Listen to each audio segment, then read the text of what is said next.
entitled The War on Consciousness. And this is a brilliant topic. It is a topic that Richard was mentioning, the conspiracy. There does seem to be an opposition in many ways for the full truth, the full awareness of who we are, what our potential is, and it manifests itself in many ways. And another way of describing it in the University of Duality could be that light attracts bugs. It's just a challenge. And so this next talk is the one, I believe, that was banned at one point. Yes, banned by TED. By TED, and you're going to be hearing it. So let's have a round of applause for the remarkable Ray Hancock. Thank you. Yeah, so just as a preamble, while we're waiting for a few more people to come in, I was invited by TED to give a presentation at a TEDx conference in London. TEDx is not the main TED conference. These are conferences that are independently organized by very good-spirited and well-meaning people all around the world. And while I make these comments about TED, I want to say that there are some incredible talks on TED. And TED is an amazing... I was so pleased that I was asked to speak, and I thought, you know, TED is this amazing, open-minded institution which is exploring cutting-edge ideas. I felt very honored to be asked to speak at TEDx. And interestingly, the theme of the conference that I was asked to speak at was creating new paradigms and challenging existing structures. So I felt very at home there. And I was one of a number of speakers, and another speaker who was there was my friend Rupert Sheldrake, who has written, who's done great scientific work into areas that most scientists will not study, such as telepathy, such as the sense of being stared at, such as why dogs know when their owners are coming home, even if the owner varies their pattern of return and doesn't come at the same time. Why we know when the phone rings who's on the other end of the line. We've all had these experiences, and science dismisses all of that because science has this very materialist view of consciousness, that consciousness is simply an epiphenomenon of matter, and that therefore the notion that there could be long-range communications, just they don't see the material structures that could underwrite telepathy, for example. So Rupert has come up again and again against the scientific establishment, and he wrote a book called The Science Delusion. And that book is slightly poking fun at Professor Richard Dawkins, who wrote a book called The God Delusion. Our talks were put on YouTube and very rapidly started to attract lots of views, which I was very happy with, until the word came to me through the organizers of the conference. They'd been sent an email by TED telling them that they had to take my talk down. And they also had to take down Rupert Sheldrake's talk. Well, they let us know, the organizers didn't feel happy about doing this, and they said, we've been instructed to do this, but we're going to try and fight it. And they informed us. So the first thing I did was I went on my Facebook, and I put out a message saying, it looks like my talk is going to be censored. Would anybody out there who knows how to do this download the talk and preserve it in some way? Which a lot of people did. And a lot of people sent letters to TED complaining, because they did pull it within a few hours that day. Now, the reasons they said they pulled it was that both Rupert and I were accused of pseudoscience. They said that the stuff that we were saying in our talks was not supported by mainstream science. They made all kinds of statements about my talk in writing when they justified why they were taking it offline. All kinds of statements about my talk, not a single one of which was true. They completely misrepresented the content of the talk. And they did the same with Rupert. It was as though they had a kind of concept of what our talks might be about, but that they hadn't actually listened to the talks. So they expressed their concept in the critique rather than the content of the talks. So we went back to them, and actually what we said to them is, you know, you are defaming us here. you are accusing us of pseudoscience falsely. Can you stand up any single one of the statements you've made about our talks? And it turned out they couldn't stand up any single one. And they had to back off. So what we had them do, so that it was on the record, was on the web page where they'd made these statements, we had them cross out the statements. They put lines through them, and then they published our rebuttal underneath. And they put our talks up there, but still to this day, they've refused to put them back on the TEDx YouTube channel. They've put them in what Rupert calls a naughty corner on the TED website. And really it turned out that this was something to do with corporate branding, that TED has a concept of its corporate brand, and it has certain major corporate supporters. And some of the stuff we were saying in our talks, for example, I have something to say about Big Pharma in my talk, seem to offend these corporate supporters. And that's really the reason why our talks got taken down. Anyway, thanks to guerrilla action on the internet, my talk, which had 132,000 views before they pulled it off their YouTube channel, has now had hundreds of thousands of other views all over the world. So the message is that if you try to suppress something on the internet, it's going to go viral. And I believe it's called the Streisand effect, because apparently there's some story of this. Anyway, it's been an extraordinary thing, but at the heart of it is the conflict between materialist science, the notion that there is no mystery in existence and that everything may be reduced to matter, and other kinds of science which are saying that consciousness in particular is a huge mystery, and that it cannot be simply defined as an epiphenomenon of brain activity. This is at the heart of it, and this is a real dispute in science. And I came to realize that actually the whole controversy, at the end of the day, it wasn't really about Rupert and me, and it wasn't really, even our role in it was not important. What was important was the schism that is taking place in science right now. And I'm pleased to say that Deepak Chopra managed to get together 15 high-ranking scientists, including neurologists, professors of anesthesiology and others, who all wrote an open letter to TED protesting at the outrageous censorship of our talks, that they had been removed. And it was, you know, I'm very grateful to him for having done that. And what it made clear is that there are scientists who are open to different ideas of consciousness and who don't insist that it's just an accidental byproduct of these few pounds of jelly inside our brains. So the story of human evolution, in my opinion, is from the last common ancestor with the chimpanzee through until anatomically modern humans.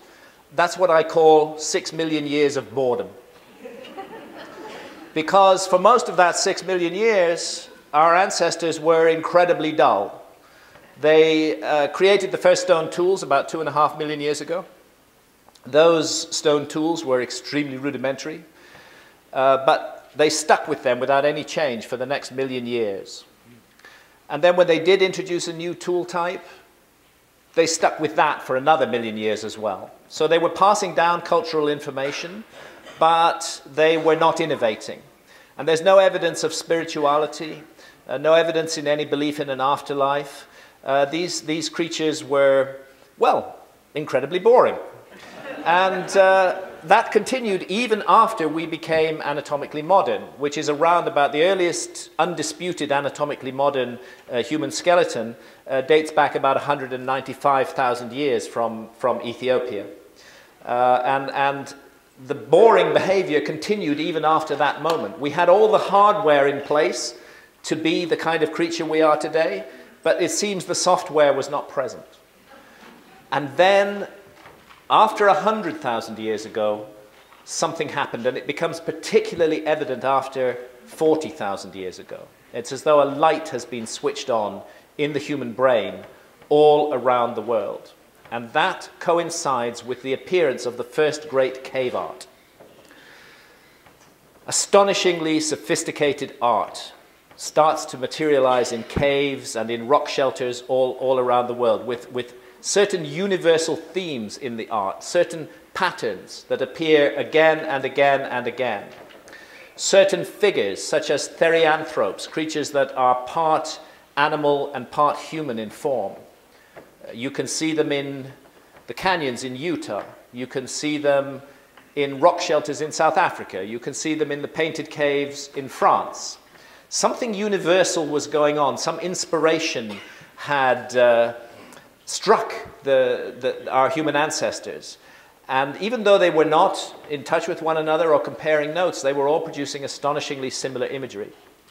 For a long time, scholars couldn't figure out what cave art was about. There was a prevailing misconception is still in place with many people who are not up to date with the literature, that cave art was about hunting magic, that they were seeking to possess the spirit of the animal they wanted to hunt, and that they would depict it pierced for that reason.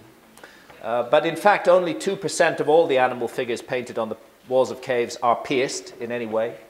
The hunting magic theory has been effectively completely dismissed. For example, there's no relationship between the animals that were eaten around a particular cave and the animals that are painted inside that cave. That model has been overthrown, although the misconception prevails. During the last 20 to 25 years, a number of scholars from a number of different fields have been homing in on the truth. And one of them is depicted here, and that's Professor David Lewis Williams from the University of Witwatersrand in South Africa. And the truth is rather shocking, that what seems to have turned our ancestors on was encounters with visionary plants. In Europe, the psilocybin mushroom, Psilocybe semilanciata. In many other parts of the world, the fly agaric, the Amanita muscaria, seem to have played a key role. And part of David's research has involved comparing imagery created by modern volunteers who've been given powerful hallucinogens in lab situations and comparing it with the imagery on the walls of the painted caves. And there are just stunning comparisons. I go into this all at great length in my book, Supernatural, if you want to look at the documentation of it. But what it comes down to is this, that art on the walls of the painted caves is an art of altered states of consciousness. It is visionary art. It is, in other words, shamanistic art. Shamans, to this day, continue to use visionary plants. It's by no means the only way of getting into a deeply altered state of consciousness. And some of us have a negative reaction to the notion of visionary plants. Bear in mind that there is a global, one could almost call it a shamanistic technology of altered states of consciousness. And it can involve rhythmic dancing, it can involve fasting, it can involve sensory deprivation, even meditation will do it. The point is to get out of the normal everyday state of consciousness and into a trance-like state. And trance is the key universal element of shamanism. And visionary plants undoubtedly play a great role in it. So as a researcher, when I began to look into this, I've always felt that I have to experience what I'm talking about. It's useless to sit in an armchair. I've got to do this. And although I'd had one encounter with LSD at the age of 24, which was rather interesting, I hadn't taken any more psychedelics ever after that until I was well into my 50s. When I began to research my book, Supernatural. And that's when I discovered that shamans in the Amazon, to this day, are drinking a powerful visionary brew, and afterwards, after they've been into deep trance, they will paint their visions. And their paintings are just so similar in many ways, in the detail, to the paintings we find on the walls of the painted caves. And the visionary plant of choice in the Amazon is, of course, the famous ayahuasca, the vine of souls, or the vine of the dead. And ayahuasca has two ingredients. We're looking at one of them here, which is the bush that they call chacruna in the Amazon. That is called Psychotria viridis, is the botanical name. And in the leaves of Psychotria viridis are powerful concentrations of dimethyltryptamine, DMT, which is arguably the most powerful hallucinogen known to man. But DMT is not normally orally active. You can drink a tea made of these leaves on its own, and it will have no effect on you whatsoever. That's because there's an enzyme in our stomachs called monoamine oxidase, which switches off DMT on contact. So if people want to experience DMT today, they usually smoke it. That gets it straight into the brain, and it produces a 12-minute rocket ship journey to the other side of reality. It is a most extraordinary thing. I've experienced smoked DMT 11 times. Not likely to experience it again, I think, because the last experience really shook me to my roots. But perhaps I will. You know, you have to brace yourself for these experiences. They are often not fun. Anyway, in the Amazon, they have found a way of making DMT orally active. And this says something about shamanistic technology. Because in the Amazon, there's 150,000 different species of plants and trees. But one of them, this one, the ayahuasca vine, contains a monoamine oxidase inhibitor. So if you mix together the leaves from the bush and lengths of the vine and cook them with water, you end up with a brew that inhibits monoamine oxidase and allows the DMT to become orally active. It's quite a feat of chemistry and hardly possible to do by trial and error. The shamans say they were taught how to do it by spirits. So off I went to the Amazon in 2003 to drink ayahuasca. And that is the ayahuasca brew in the hands of a shaman there. That's the little cup of concentrated ayahuasca that you drink. You can get it more watered down. Just involves having to suffer the ghastly taste for longer.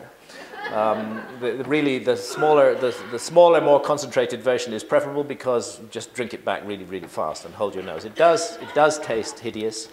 Old socks, sulfur, raw sewage, battery acid, and, you know, just a hint of chocolate. And you know, nobody is doing this for fun. It gives you diarrhea, it makes you vomit, break out in sweats, you know, physically it's a tough ordeal. I've just completed I think my 52nd session of ayahuasca. There was a friend of mine actually tells this little joke about him because he facilitates ayahuasca sessions, and somebody came to him and he said, you know, is ayahuasca addictive? And he said, no. His answer was, no, it's not addictive. I know it's not addictive. I've drunk it more than 1,000 times.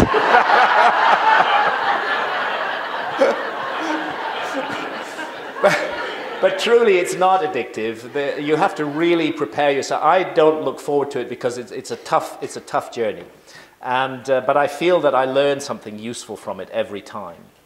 Well, one of the first messages is that your body is the least important part of yourself. That what's happening to you at the level of the physical body doesn't really matter. What's happening to you at the level of consciousness is what's important. And Pablo Amaringo, a great Amazonian shaman, passed away a couple of years ago, gives some indication of the enchanted realms that ayahuasca takes you into in these visionary experiences. Because after about 45 minutes, you do get that sense of gradually entering into a seamlessly convincing other reality, which is inhabited by intelligent entities, intelligent beings who communicate with you telepathically.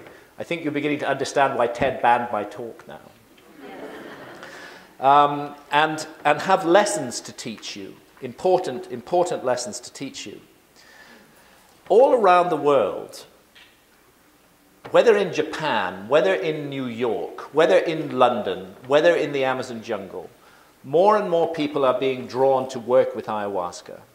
And it's a very mysterious process because what all of us are reporting are encounters with a particular entity who we tend to construe as a goddess. You know, when you go on TED and talk about meeting a goddess, you're just going to get banned. And that's kind of what I did. Because that's how I see Mother Ayahuasca. Now, I make no claim to the reality status of Mother Ayahuasca. I am not insisting that she is real. She could be a projection of my own brain. There may be no reality to her whatsoever. But if there's no reality to her whatsoever, I want to understand, you know, why somebody in Japan and somebody in New York also meets her. and describes her in the same way, as a great healer, as a great teacher, and as a source of inspiration. The painting on the right is by Martina Hoffman, who is a visionary artist from Boulder, Colorado. And she is showing the various transformations of Mother Ayahuasca, who sometimes is a woman, sometimes is a serpent, sometimes is a jaguar, a panther. She's a shapeshifter. She can take many, many forms. And what Martina is also indicating there is the only possible posture in relation to Mother Ayahuasca, which is one of complete surrender. Because you know that DMT journey takes 12 minutes, but the Ayahuasca journey takes 4 hours. And when you go on that journey, it truly is a journey into extraordinary realms. And you will get lessons and teachings there. You will be shown episodes from your own life. You will be shown how you were cruel and hurtful to others, and how you excused yourself for that behavior. And Mother Ayahuasca will strip away all your illusions and make you see the truth about yourself. So whether she's real or whether she's a figment of our imaginations, the most interesting thing is the effect that she has on your behavior, because she makes you want to be a better person. You want to fix your life. You want to be less toxic. You want to be more loving and more contributing and more helpful to others. And if you have areas where you're damaged in ways, she will help you to heal them. And that is why I believe that ayahuasca has been incredibly successful in getting people off addictions to hard drugs, such as heroin and cocaine. This is a great untold story. You know, we don't need big pharma to get people off drug addictions. Ayahuasca is doing the job incredibly well. Dr. Jacques Mabit has a clinic called Taquihuasi at Tarapoto in Peru, and he brings out deeply addicted individuals for 12 sessions of ayahuasca over a period of a month. More than half of them leave the clinic completely free of their addiction and never go back to it again. And the same was happening in Canada with Dr. Gabor Mate, who was also giving ayahuasca to drug addicts and achieving astonishing results. They don't even have withdrawal symptoms. They just stop taking the hard drug. But the Canadian government stepped in and closed down his practice and stopped him administering ayahuasca on the grounds that ayahuasca was itself a drug. And this is a sign of one of the problems in our society, that we have this universal term. What we're really dealing with ayahuasca is an ancient and sacred medicine. And I speak from some experience in this. I was never addicted to heroin or cocaine. This is where I have to bare my heart to you and tell you that I did have a long relationship with one substance, and that substance was cannabis. And I started smoking cannabis at the age of 37 in 1987, and I continued to smoke cannabis right through until 2011, when I stopped dead in my tracks. And for me, I don't want to put cannabis down. I want to recognize that cannabis also is a herbal ally, and that many people benefit from cannabis, and that the medical, the pain-relieving effects of cannabis and many other effects are very positive. It's also a rather sensuous drug. It does enhance enjoyment of food, of music. There's a lot of very positive things about cannabis, and I'm not sure I would ever have written my Ancient Mysteries books if I hadn't encountered cannabis in my 30s. But after a while, my relationship with cannabis became abusive. I'm not blaming the herb, I'm blaming myself. I stopped using it just at evenings and weekends, and I started using it all day long. My kids told me about a thing called a vaporizer, where you don't need to actually smoke combustion products. You can generate steam from your cannabis, and that's what this baggie on top of that volcano vaporizer is about. And that's how I used to consume it. And I would write with it, and I would fire up my vaporizer at 9 o'clock in the morning, and it would still be going at 2 o'clock the next morning, 7 days a week. I was consuming, by the mid-2000s, huge amounts of cannabis. And it was affecting my behavior in all sorts of ways. You know, it's nice to be stoned, but it's not a good idea to be stoned all the time. We need a respectful relationship to these plants, and my relationship had become slavish and disrespectful. All this time I was drinking ayahuasca. I started drinking ayahuasca in 2003, and right from the beginning, ayahuasca was giving me messages about cannabis. You need to stop doing this. And I was ignoring those messages because I felt that I needed the cannabis. That I was terrified that I couldn't write without it, that it was a central issue in my life. But in 2011, Santa and I flew down to Brazil for 5 ayahuasca sessions, and I was taken through the most extraordinary ordeal. I don't know whether there's such a place as hell or not, but I was shown something like hell. I was given a review of my own life. I was shown that my behavior had become toxic, that I was not helpful to my partner, that I was causing her pain and misery, and that this had to stop.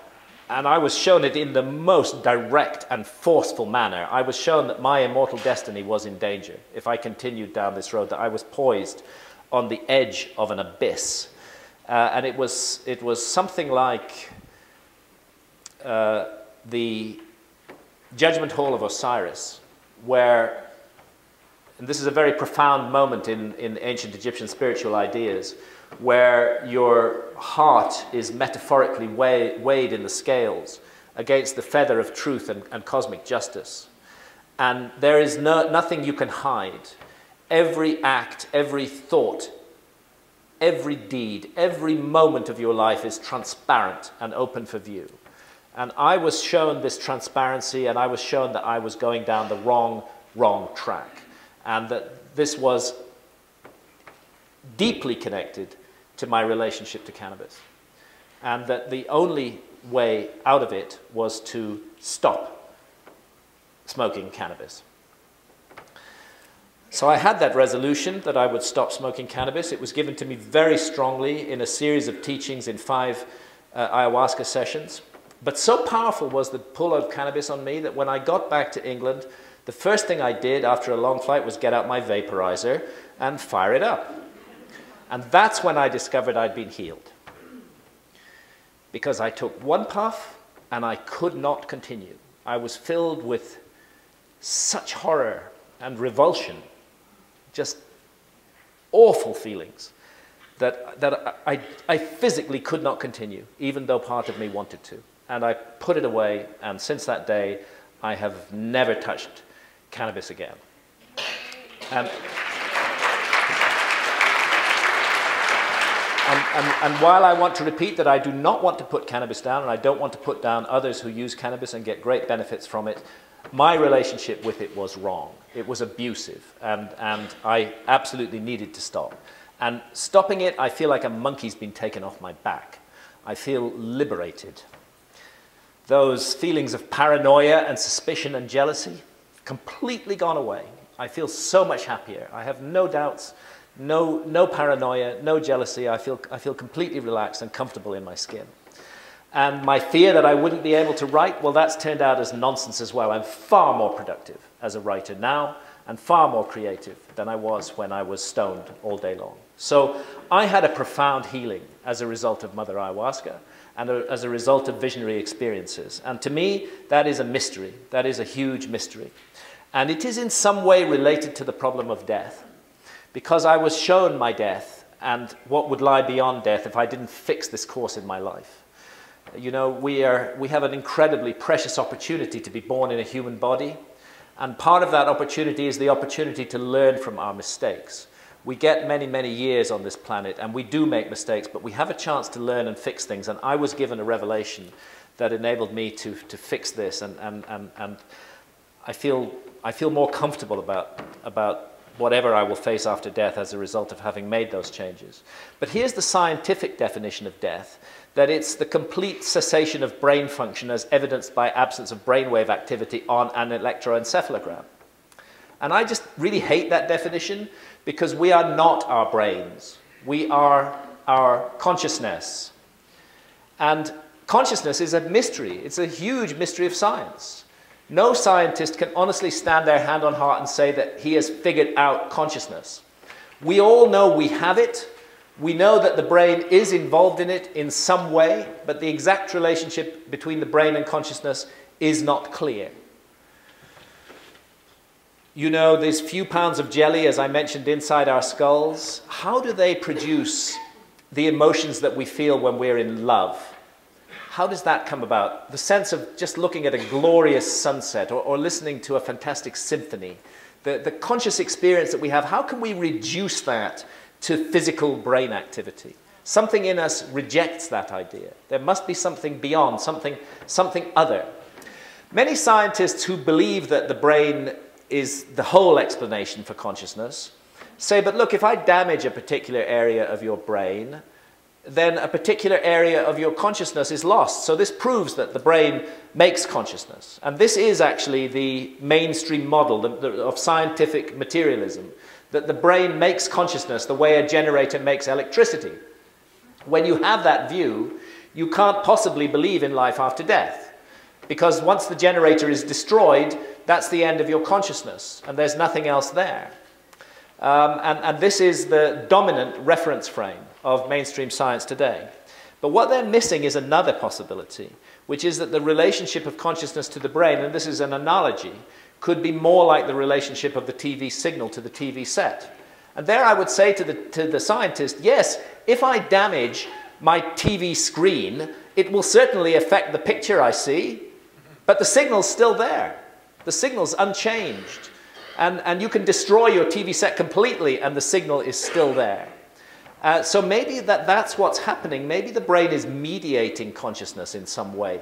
Maybe it's a transceiver or a receiver of consciousness rather than a generator of consciousness. And this is in fact the paradigm of all spiritual traditions, that we are incarnated in these bodies, that we are immortal spirits who incarnate in these forms to undergo certain experiences, certain learning experiences, but that when we die, the physical body dies, but the spirit continues. And frankly, if you want to learn more about the mystery of life after death, the very last people you should be asking are materialist reductionist scientists. Because for them, there's just nothing at all. I don't know how they think they know that, you know, having had no experience whatsoever of the matter, but they have this reference frame that they are confusing with the facts. They think it's a fact that there's no life after death, but actually that's just their belief system. The ancient Egyptians put their best minds to work for 3,000 years on this mystery. And they came to certain very specific conclusions, that we are here to learn and grow and develop, that we are reborn in these bodies, and that after death we undertake a journey on which we must account for everything that we've done with our lives. And it's now clear that in their deep explorations of the mystery of death, the ancient Egyptians, just like shamans today, were using visionary plants. And there's some excellent studies on this that have been done by people like William Emberden and Rosalie David. The Blue Lotus, for example, used in inducing trance-like states in which a priesthood would explore the afterlife realm rather than simply imagine it. And most intriguingly, as I mentioned in my other talk, the ancient Egyptian tree of life is Acacia nilotica. And Acacia nilotica is particularly rich in dimethyltryptamine, in DMT. It's quite a chemical operation to get the DMT out of the bark of the tree, but the ancient Egyptians were master chemists. In fact, the very word chemistry comes from the Arabic name for ancient Egypt, al-Kemt. So I don't think they would have had a problem in extracting DMT from the tree of life, and I think it's intriguing that it is depicted as such. At any rate, it's hard to imagine a society more different from ancient Egypt than our society today. You know, DMT is actually a natural brain hormone. We all have it in our bodies. If you go out and have your blood or your cerebrospinal fluid or your urine assayed, you will find that it contains dimethyltryptamine. So we're all illegal in this room. It contains it usually in subpsychedelic quantities, but it's there. And we don't know why the brain, it's thought that it is produced in the pineal gland, which interestingly is the third eye. We don't know why the brain is producing dimethyltryptamine. But it's a serious criminal offense in our society to possess DMT, whether in its smokable form or as part of the ayahuasca brew. You know, you can have your life ruined for possession of any of the ancient and sacred visionary plants. You can have your door broken down, you can have your reputation destroyed, you can have your property confiscated, you can have your liberty taken away for up to 30 years. So our society is deeply opposed. What I take from this is deeply opposed to certain altered states of consciousness. But it's not opposed to all altered states of consciousness. In fact, our society is involved in the management of consciousness to an extraordinary degree. And huge pharmaceutical corporations are making billions of dollars every year out of inventing new syndromes for which new medications will be prescribed. And having experienced depression myself, and having, at a certain period of my life, having taken Prozac and Seroxat, I would say Prozac and Seroxat are just the worst things for depression. They're really, really bad, and we need to find some other way to manage. I'm not saying there's no such thing as depression, and James was talking about it yesterday. We need to find some other way to manage it and realize that there are challenges for us in depression from which we can learn. At any rate, out of depression, billions of dollars are being made. Out of attention deficit disorder, billions of dollars are being made. And all of these drugs that are being sold for vast sums of money that are making huge corporations enormously rich are drugs that alter consciousness in very fundamental ways. So clearly there's no objection in principle to altering consciousness. Otherwise, we wouldn't have all of these consciousness management drugs. And then, of course, there's alcohol, which is hugely glorified in our society. And again, which is at the heart of a massive industry, which makes enormous sums of money. You know, the world's most boring drug, vastly overhyped. And there it is. And it has horrible effects on behavior. And it's incredibly dangerous to health. Very, very damaging to health. Alcoholism is an enormous problem. The problem of drunk drivers, people drunk on the streets. Let's not pretend that this is free of problems. Alcohol is a huge problem in our society. I'm not saying it should be banned. I don't believe in banning anything. I think adults should make their own choices about what they do with their bodies. But I'm saying that we are a society that glorifies one particular alteration of consciousness and demonizes another. And that is hypocritical. Even tea and coffee and the energy drinks are also valued for the effects that they have on consciousness. There's something buzzing on the stage here. Sounds like a mobile phone. Ah, it is a mobile phone. Anybody own this mobile phone? Stop buzzing now, anyway. So there they are, you know, valued for altering consciousness. Now, and I don't mind that. I like a cup of coffee myself, and I like a glass of wine. But what I do mind is this selectiveness, this choosing of certain kinds of altering of consciousness which are fine, and then sending us to prison for 30 years for other kinds of altering consciousness. That seems to me profoundly wrong. And something else about it. We have to ask ourselves, why is that selectiveness there? And I think it's there because our society particularly values and glorifies one state of consciousness. And that is the state of consciousness called the alert, problem-solving state of consciousness. And the other drugs that our society does sanction for altering consciousness, they, in a way, they don't interfere with this alert problem-solving state of consciousness and our commitment to production and consumption that is associated with it, because these are the kind of things that the alert problem-solving state of consciousness is good for. And I'm not saying there's anything wrong with the alert problem-solving state of consciousness. We do need that state of consciousness. What I'm saying is the problem is an over-monopolistic dependence on that state of consciousness and a denial of the value of other ancient and sacred shamanistic altered states of consciousness, which may be fundamental to our health and well-being. And that would be fine if the alert problem-solving state of consciousness was delivering the goods. But in fact, in our society, what we see is a total collapse and breakdown of the model based on the alert problem-solving state of consciousness. Anybody who's been through the effects of the financial crisis will know that all the promises that were made by our society to deliver us prosperity and security and welfare are empty and meaningless promises that have no substance to them whatsoever.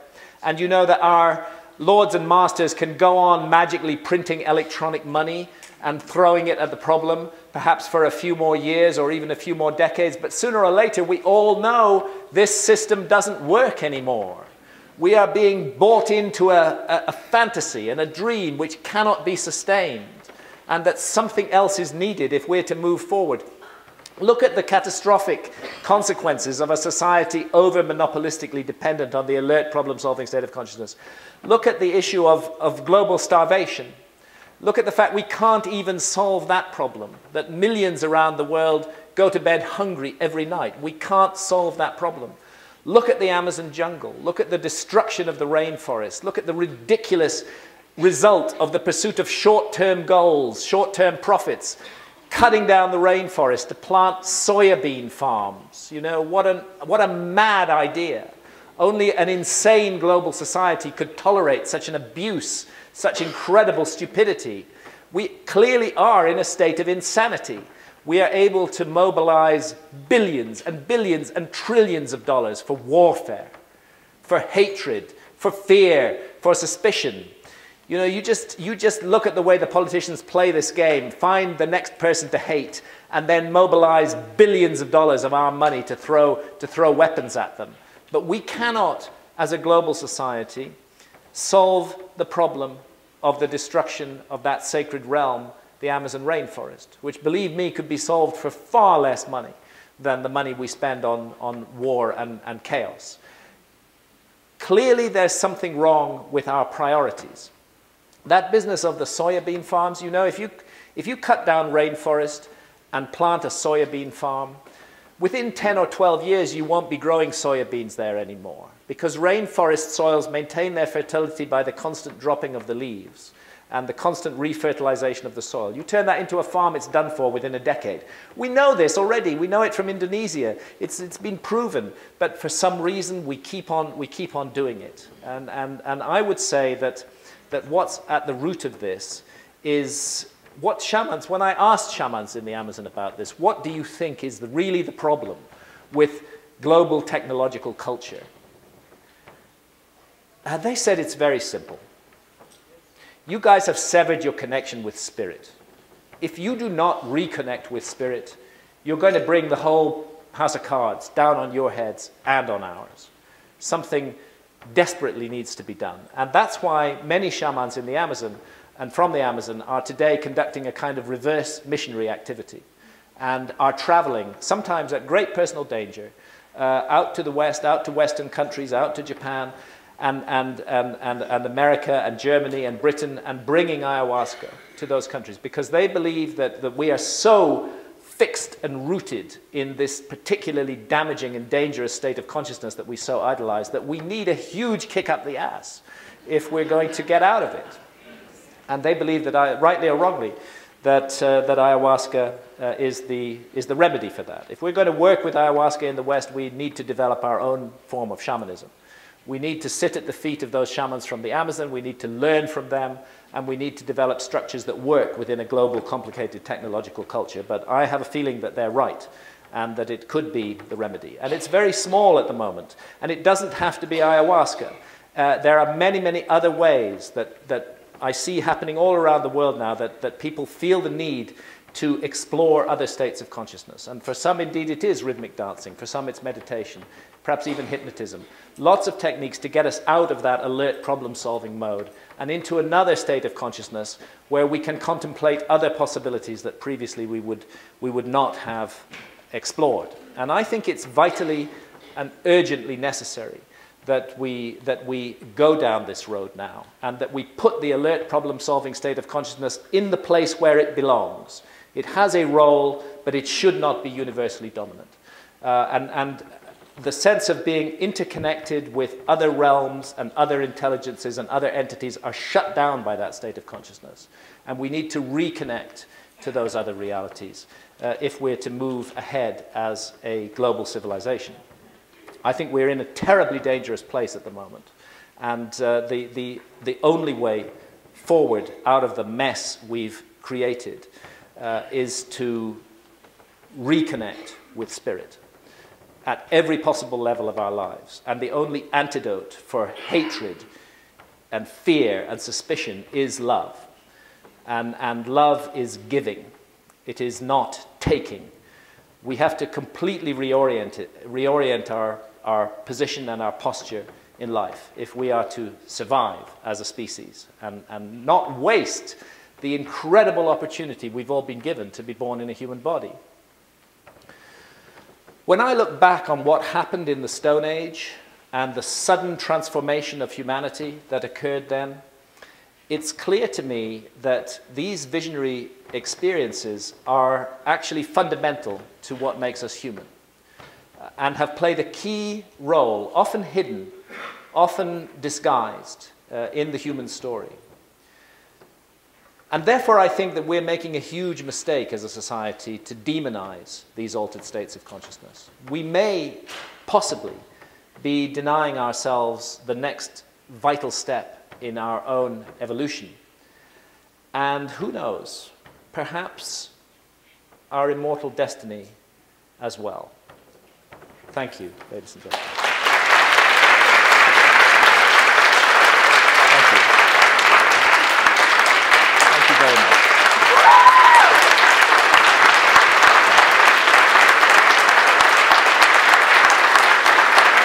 Thank you.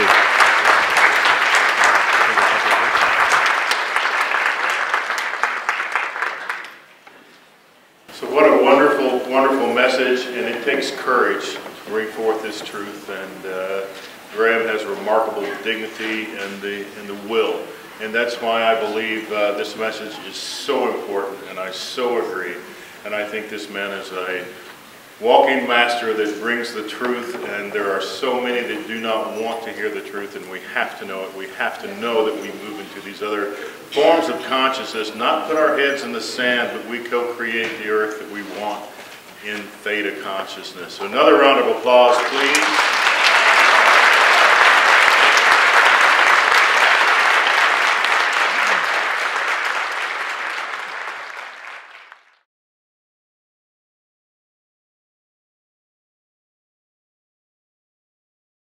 Hello, my name is James Tyberonn, and I am at the Earth Keeper Wesak event in Scottsdale, Arizona, with two of our featured guest speakers, Graham Hancock and Clifford Mahudi.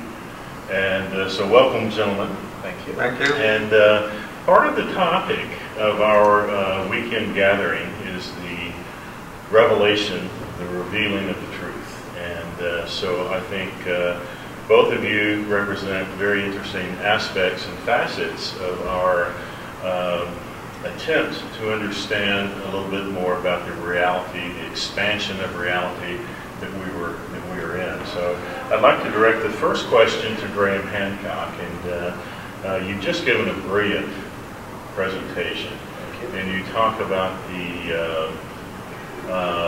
possibilities, the experiences of alternate dimensions of reality, and about the recognition of ancient civilizations that were far more advanced, of honoring the theta state of consciousness, where we focus on the alert theta state. Can you expand on that just a little bit? Yeah, the conclusion that I've come to after years of research and investigation and experiences is that this thing called reality is way much more complicated than we imagine and that we are taught by our society. And that we have our five senses, and with those five senses we are able to tune in to a particular level of reality, which is the material plane of reality. Yes. But we would be quite mistaken to imagine that that is the only level of reality. Just as in the past 500 or 300 years ago, people had no idea that certain kinds of sickness were caused by little creatures that we now call bacteria. You know, they needed the right equipment in order to see those bacteria. They needed to extend their senses using microscopes. I would say that that's a good analogy for the whole story of reality. That there is a vast unseen reality, which is in the non-material plane of existence, which is permeated by consciousness, and that it is normally inaccessible to our senses while we are in the alert problem-solving mode, and that it's only if we use certain techniques to alter our state of consciousness, to step out of that alert problem-solving mode, that we become aware of the vast, indeed limitless, infinite expanse of reality, and the possibility that it is filled with intelligence, and that intelligence, whether we like it or not, is interested in us And therefore, it's better that we get to grips with those other intelligences. And so the idea, to expand on that, would be that perhaps through the theta level of consciousness, we have the possibility to enter what the ancients may have considered the dream world. Yes. Or an area in which we can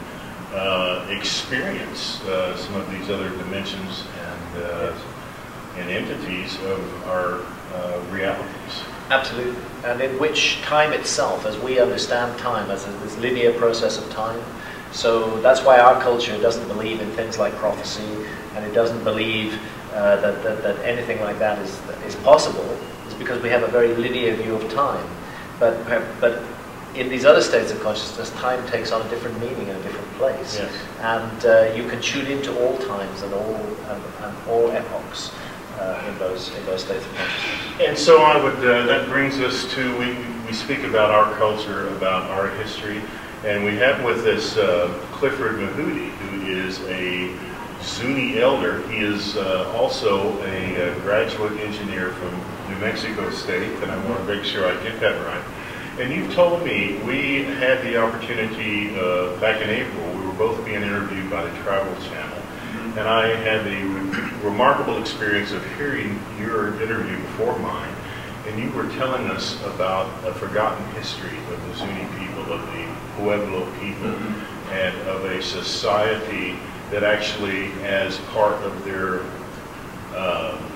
process of manhood, of adulthood, of initiation, engaged in certain things that open the theta consciousness, such as vision questing, ceremonies. Can you tell us a little bit about the reservation that you grew up on and some of the stories that you heard from the grandmothers and grandfathers? I was born and raised on the Zuni Indian Reservation in New Mexico. It's around the Four Corners area. And I had been born into many different, what we call the clan system, and what we call the different order of the medicine society systems.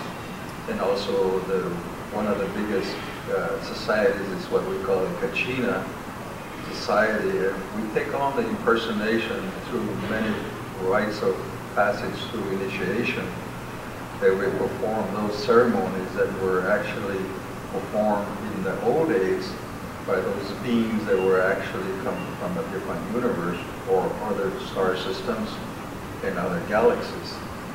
And those are the ones that taught us how to perform these ceremonies for taking care of Mother Earth and also all living things, not only the plant and animals, but other things within the whole universe. And so this is, we have sort of been isolated for a number of years, and of course if you look at history, we had to go underground on a lot of these systems in order to protect what we had been given by the ones that are taking care of us. In this case, it would be what the Zuni term called raw people, R-A-W, in the definition of uncooked.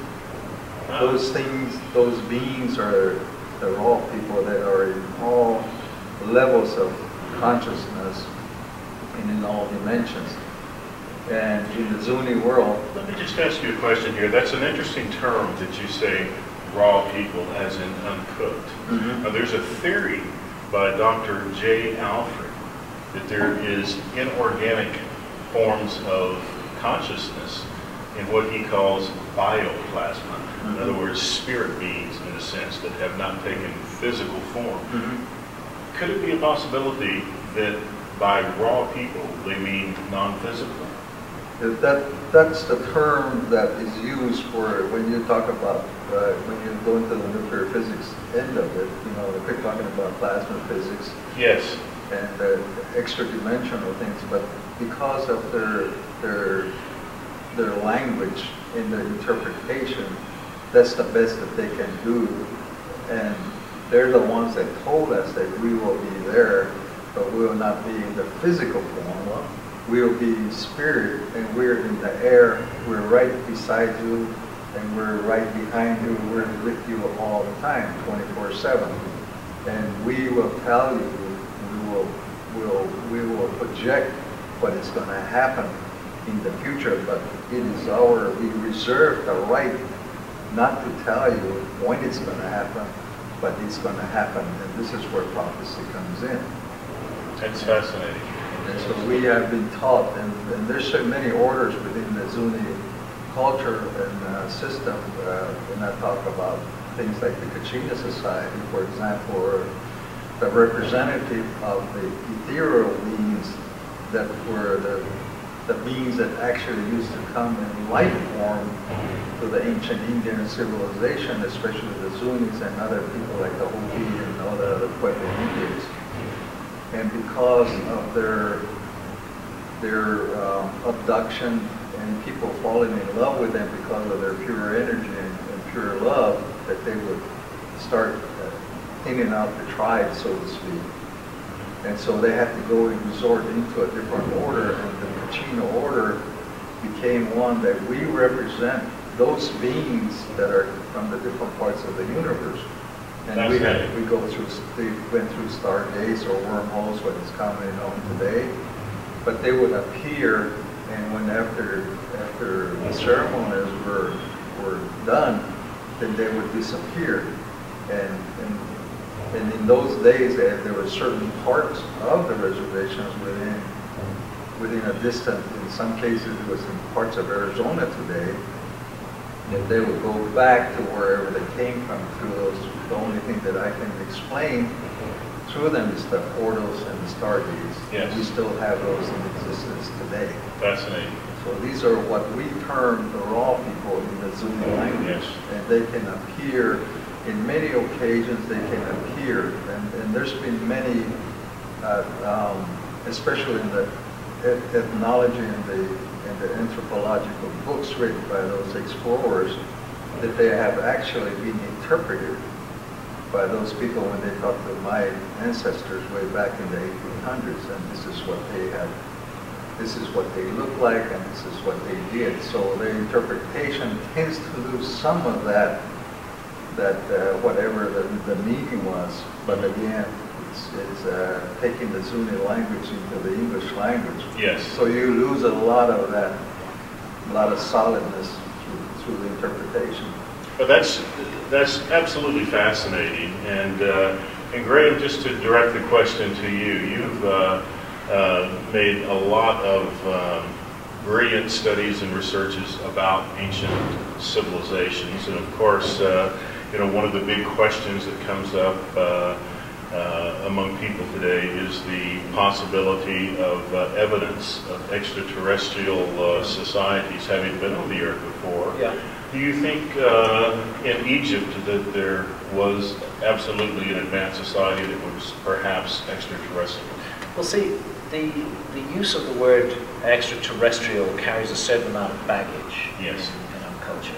I personally have no doubt that ancient civilizations and indeed more recent civilizations have, from the very beginning, the whole human race been in contact with non-human intelligent entities. But whether those entities can be simplistically reduced to high-tech beings a bit like us in physical form who got here in spaceships by, I don't know, breaking light speed and crossing interstellar space, I have a feeling it's more complicated than that. And for me, the UFO, the flying saucer, is its elusive character. But nevertheless, they do show up on radar screens from time to time. Suggests to me that we're dealing with, we're maybe dealing with interdimensional visitors. Yes. That these visitors are not simply crossing space in this universe, but they're crossing from one level of reality into another. Yes. And that's what the flying saucers are. They're vehicles for crossing between dimensions. Yes. And that therefore, when we talk about aliens and UFOs, I find myself wanting to resist the purely nuts and bolts idea of this. Yes. That it is just slightly more evolved creatures who are basically like us. I think that we're dealing with a whole different level of intelligence. Yes. a different level of reality. But nevertheless, that all of these dimensions are interconnected, and in a sense what we do here in this one does matter, and may have profound effects on other dimensions, on other levels of reality, and perhaps that's why they're interested in us. Yes. So I think that when the ancient Egyptians talked of their encounters with the gods and the lessons and the teachings they received from them, I think we should take them very, very seriously. That these were intelligences and entities from a whole other level of reality, who interact with us and work with us, just as shamans in hunter-gatherer societies today are encountering intelligences and entities, and may sometimes even depict them in the form that Westerners would recognize as a UFO or as an alien. Yes. But I think we should resist rushing to the conclusion that there's a simple technological solution to this. I think it's much more mysterious than that. Yes. And Clifford, we've spoken before about Zuni cosmology, about the Star Nation, the Space Brothers. Daniel Pinchbeck has written about the Pueblo Indians having names for the Pleiadians, for the Syrians, for the Arcturians. Is that true with the Zuni as well, that they have knowledge of these star places and a tradition, a cultural, oral history of contact with people from Sirius, from the Pleiades? You've spoken about Kachinas as possibly being extraterrestrial. Well, Kachinas are one group. Yes. There are various, I mean, it's a very big structured organization that come from different parts of the different galaxies, different star systems. And for those that aren't familiar, the Kachinas, and please correct me if I'm wrong, they are the beings that are said to have brought corn to the native peoples, but also are they the ones that provided the underground sanctuary during the flood in the oral histories? The underground sanctuary was supposedly guided by the Star Nation people. Okay.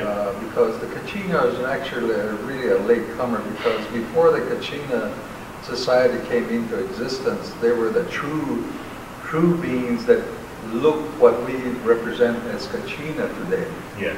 And again, the reason for that was because of so many abductions and when they used to come in their form, because they would appear, and they were the ones that used to come with, could modify the weather, they could modify plant life, animal life, and they also were organizers of the social structures, whether it be the clan system, whether it be the different society systems. And the connection that we know about, even to this day, is that there's a lot of the medicine orders, especially, that we have specialties within the so-called medical matrix. You know, we have like in the Western world orders, you know, you get the psychiatrists, you've got the internists, you've got the chiropractors, and those type of orders were set forth in the beginning, whenever the beginning was by different people or beings from different star systems. Yeah. Tell me, is the Zuni concept of the Kachina, the Hopi also speak of Kachina, is the same?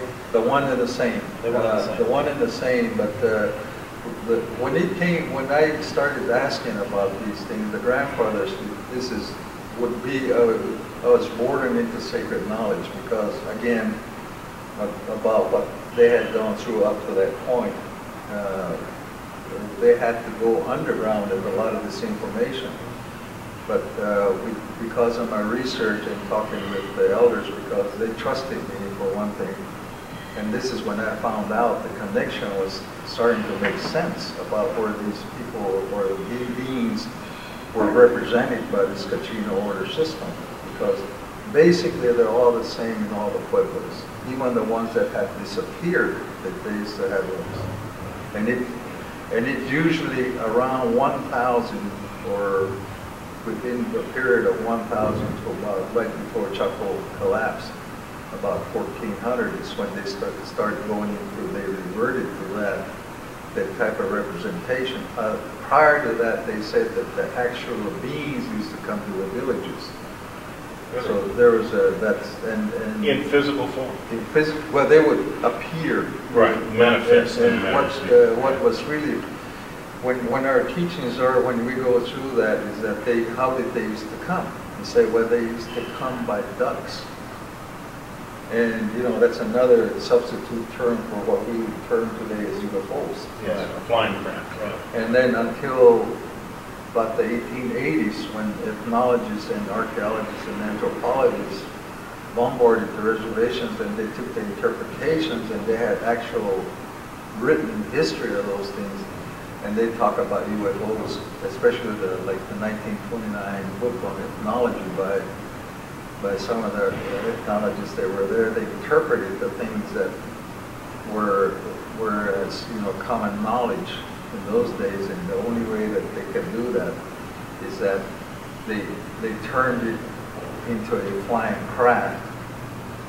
And up to that point, there was no such thing as airplanes or helicopters in that era on the Indian reservations. Mm-hmm. We construe these vehicles according to our own culture. Absolutely. We impose, because you can't perceive something without interpreting it, and you interpret it according to your cultural reference. Mm-hmm. And that's why different cultures at different times have construed them in different ways, but at the heart it's always the same. It's always the same, yes.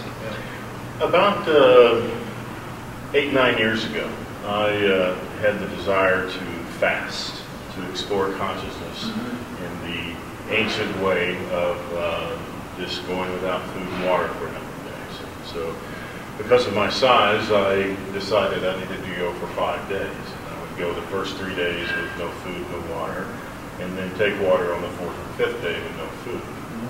And so I did this for 7 years in a row. And on the 3rd occasion, I had my vision quest inside the Red Rock National Forest, just south of Sedona, a place called Shaman's Cave. It's a remarkable location. And on the 4th day, without food, I did have what could be termed a hallucination that I was able to navigate through, and it was lucid, and it had validity for me. I saw a Native American man, and I intuitively knew that his name was Red Feather. And I will be the first to admit that I was in an altered state of consciousness at that time, and this may well have been a vivid dream that served by my own consciousness for whatever reason, but it was something that I was able to navigate. I was able to have conversations and see this Native American man that had with him an enormous mountain lion.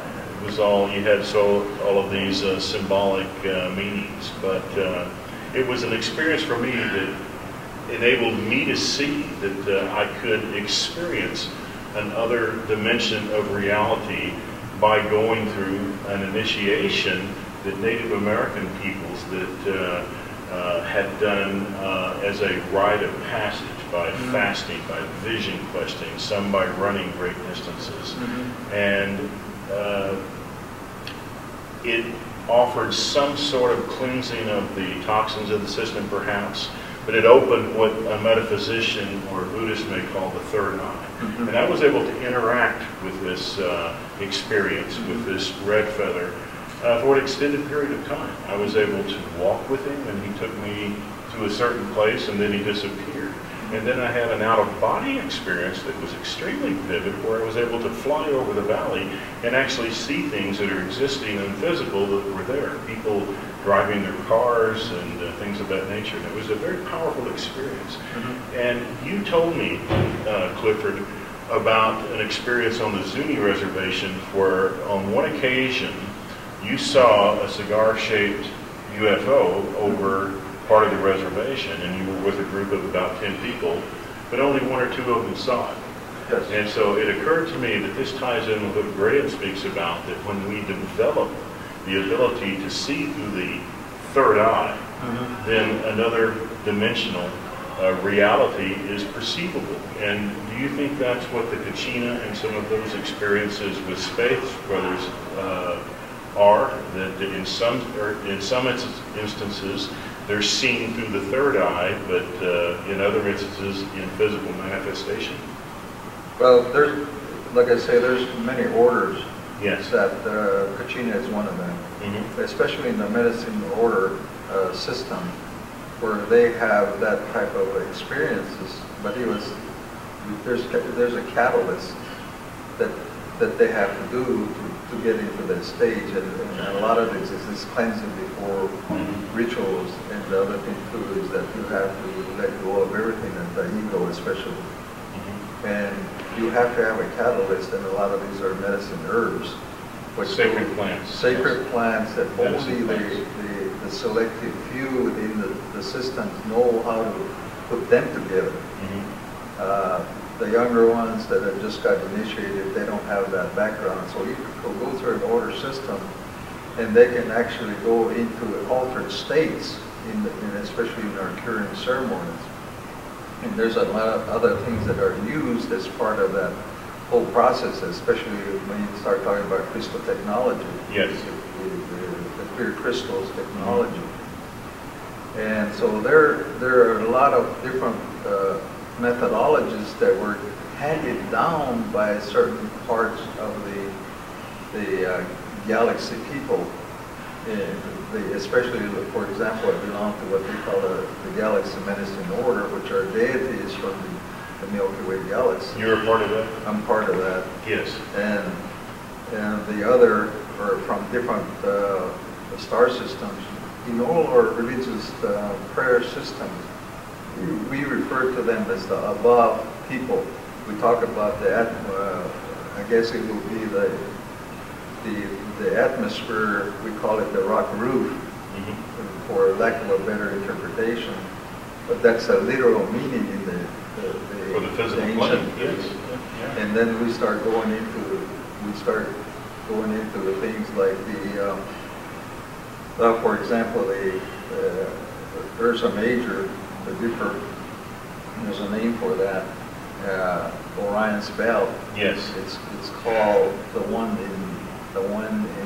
that is together. They call it together in the language, and then it goes up to the Pleiades, and that is actually a number in the ancient ritual language. It's actually a number. The name for Pleiades has a number. It's a number. It's 7.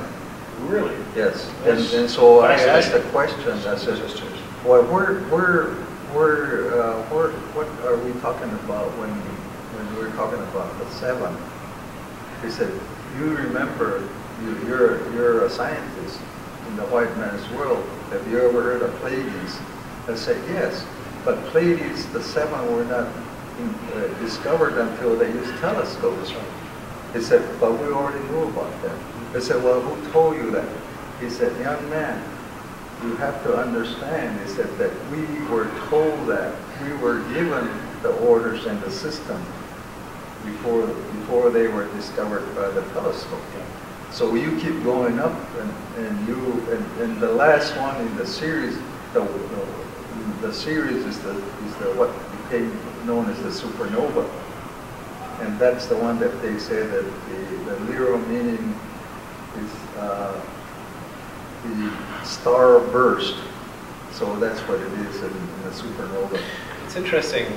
So I believe in the case of the Pleiades, 6 are visible to the naked eye, but the 7th is not. So they, that's they right. That so they knew that knowledge.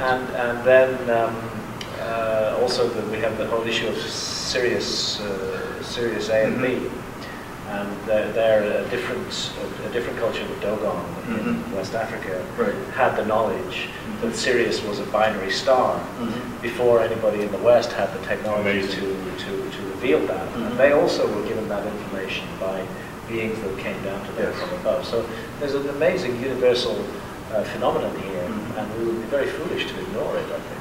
Yeah, absolutely. We take everything literal meanings of things, because and there's also now you go back into the animal system, which we're talking about that in your vision that you have this mountain land, yes. Mountain land, and see these are also representative of the directions, and they're what we call the guardians of those beings, and they also the ones that were designated in the beginning, which is the cougar, the bear, the badger, the wolf, the eagle, and the shrew. The shrew, and it's very hard to really understand what a shrew really looks like because of that portion of the world where I'm from. I think they're kind of extinct to that point, but they already know about these things. Yes, yes.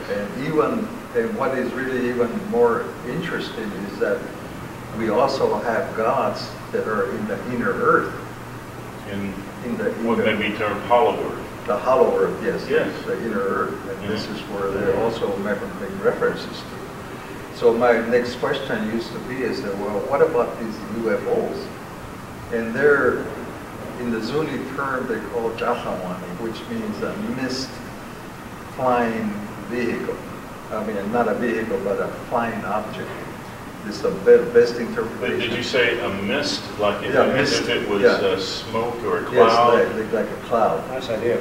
So that so when they were the ones back in the days when we used to have a lot of springs, natural springs, those would be they would appear at those places, usually like an orb. Near the springs. Right. Near the springs. You know, which is interesting because you know, in the UK, of course, they have holy springs, and as a natural phenomenon, when you have a charged waters, a living spring, such as the one at Glastonbury and many others, there's actually a plasmic pool that moving water creates, and there is then a form of subatomic particulate that changes the anion to cation vibration to a certain degree. And I often wonder if those I think there's certain points on the Earth's surface that do enhance vision, and I think they vision in the sense of consciousness. Yes. That they do have an impact upon consciousness, and that this may explain some of the mysteries surrounding that, like the stone circles in Europe, many of which we have in England. It's often the case that people have visionary experiences in those stone circles, and there's something. I'm not sure whether it's the stone circle itself that's causing that, or whether the choice of the location to put the stone circle was because the ancients sensed some tremendous power that's operating. Perhaps the matrix is already there, and maybe what happens is when that, if for example, the Earth is contains a small ocean of electrical charges on its surface, and these being electrical in nature, they will flow along lines of conductivity. Perhaps ancient civilizations could flow these through certain rocks, circulate them to amplify them to a certain extent, and also to create an anti-gravity effect, and then move them along. And there was sort of an anti-gravity field of sorts that occurred within these that enhanced vision. It's very intriguing that in the part of England where I live, near the city of Bath, around that area we have quite a lot of stone circles, some famous ones like Stonehenge and Avebury, but that also happens to be the area where you get the greatest concentration of crop circles during the summer months. Is precisely in that area that we live in, and people often also find going into a crop circle that they have a sense of connection with some other level of reality taking place. So, you know, there may be an ancient phenomenon of the Earth that is operating behind all of these mysteries. And as though in our evolution as a species, we're here on this material plane, and we have to live our lives on this material plane, and we are involved with this material plane. But it's as though we were given certain back doors that allow us to exit this plane and contact other levels of reality. And in some cases those are to do with earth energies that provide us with that boost of consciousness, and in other cases they're to do with the teacher plants, which are there, which have co-evolved with us, and which seem to have been put here for that purpose, actually. And there has been the theory of the omniverse and the omni-earth. There are parallel dimensions of Earth that coexist at the same time, and certain points perhaps are dimensional gates and also time gates. Perhaps time is a program that we all go through at certain times, and there are places where we can experience other times.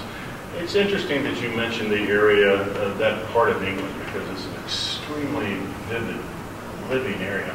And that is where you have so many stories of people with vision of the David Kingdom.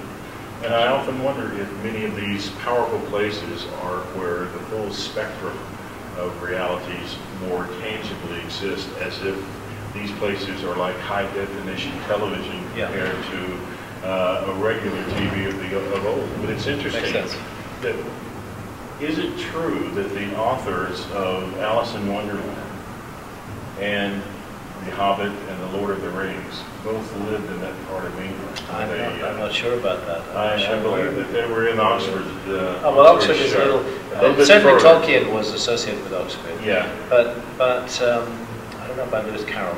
But what is Oxford is a little bit further away. It's further north. Right. There are still crop circles in there. Yes. Yeah. Well, I wonder if you were talking about the hollow earth and the inner earth, and there seems to be perhaps some sort of correlation about Alice in Wonderland going into and of course mushrooms play a huge role in the Alice in Wonderland story. Let's not forget that. Yes, that's a valid point. Very good point. Yeah. And so there is and we'll end up here in a couple of minutes, but there is the story of the ancient Pueblo people being taken into a cave deep inside a location somewhere in the Grand Canyon. And Graham talks about the great flood that is covered by so many myths across the world. 2,000 traditions around the world. Yeah. Is that being perhaps the melting of the glaciers, the melting of the ice age? I believe that that's the most likely connection. We don't need to think that this was some sort of imaginary thing that the ancients were making up, because we know that sea level rose 400 feet. We know that there were enormous floods, and that whole areas of coastline were swallowed by the sea, and the coastline would have been the most desirable place to live in many cases in those days. Do you feel like that perhaps it was the flood, and that maybe extraterrestrials or inner Earth beings that are also perhaps of a higher dimension, a different dimension, or extraterrestrial that are living inside a different version of the Earth, helped take the Zuni people, the Pueblo people inside an area for a certain amount of time to wait for the waters to recede? Well, I think that in the Zuni chronology, the flood actually occurred after they had emerged from the Grand Canyon. So that in the Zuni time, that it happened after they were. This is what we call the fourth world. All the Pueblo people call this the fourth world, and so it ties in with the rest of the world of the flood. And this is where the plumed serpent comes into play in the Pueblo world. Is that the plumed serpent was the one that arrived during the time of the Great Flood, and there's a lot of history to it within our rituals and common knowledge of all of the people that are trained to teach these things. And so it's parallel with all the other flood stories throughout the whole planet. Yes. But so this is so if you really look at it, you study all these different ancient stories or knowledge that they have of other tribes and other indigenous groups, it becomes like it's a big puzzle, and you start putting things together, and they all fit together. And so this is that's what we're all doing. We're trying to put the pieces of the puzzle together. So I want to again thank Clifford Mahudi and Graham Hancock. Thank you both so much. I admire and respect you both so much. And 2013 is certainly an interesting year. 2012 was the beginning of a new phase, and it seems like there are a lot of things happening on the Earth that are going to unfold in quite a remarkable way. So thank you both for sharing the truth, and that is so important, and thank you for having the courage And both of you, in certain ways, in many ways, you break out of a mold in sharing this information. There are those that don't want it shared. And you experience the same thing, as do we. And so, thank you all very much, and thank you for your courage. Well, thank you for the opportunity. Thank you. Thank you.